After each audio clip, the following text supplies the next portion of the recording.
So I wanted to introduce you to the Secretary of State / Lieutenant Governor Luis Rivera. He walked up to me and he said something that we've sort of been waiting to hear, which is I'm the guy who's been tasked with fixing it, right?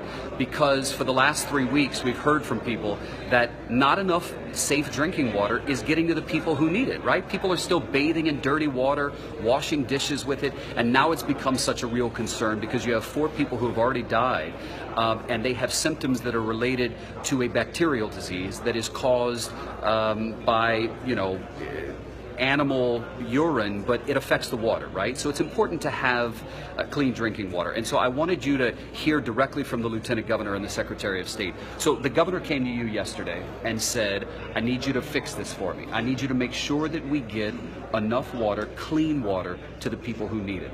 So what are you going to do? Well, certainly, we are in the recovery stage and we are measuring all the risks that are involved and our challenges.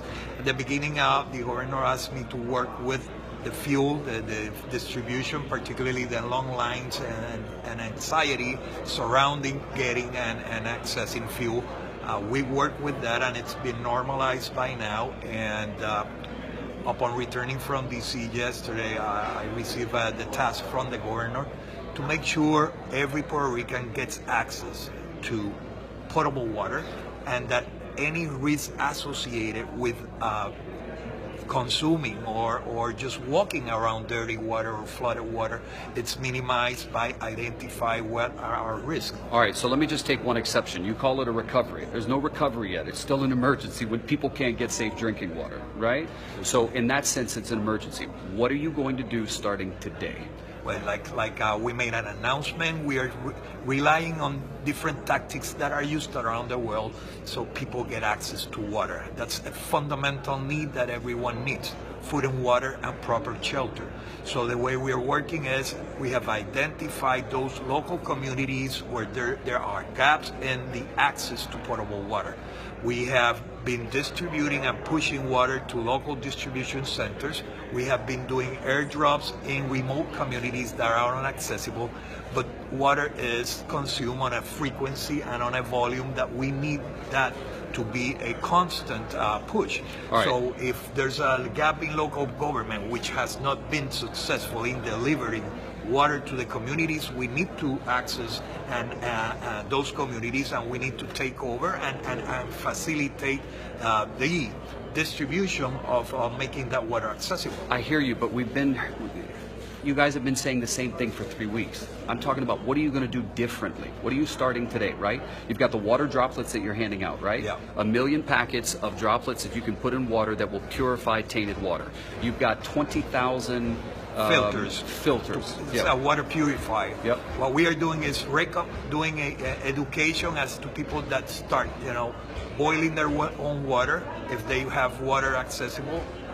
We are delivering bottled water, but there are some communities that don't even have access. They have local aqueduct systems, and to those that have been identified, we are giving them these water purifying tablets. We are giving them filters, and we will continue.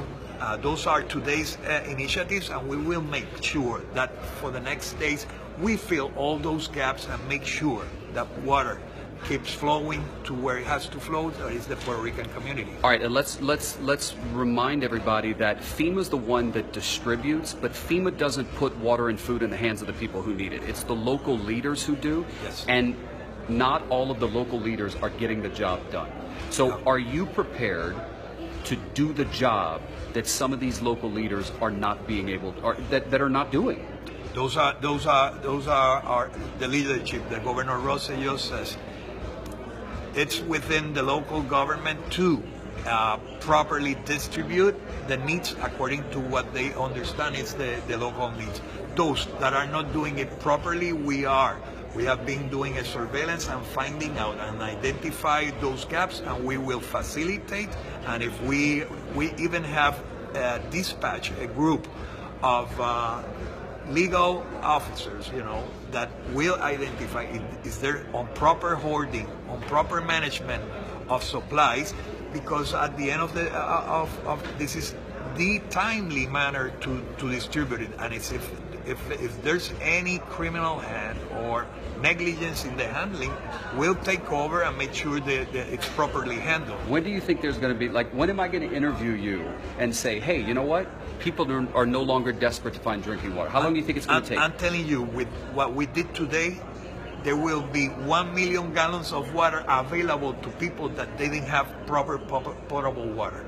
That they will have the filters in those communities that are being distributed today. The governor left early because he went to the center of the island, to Mocha, with pack loads of these tablets. So today it's happening. And tomorrow is going to be better than today. All right. We'll keep you posted. All right. He's the fix-it guy, and we're gonna stay tuned.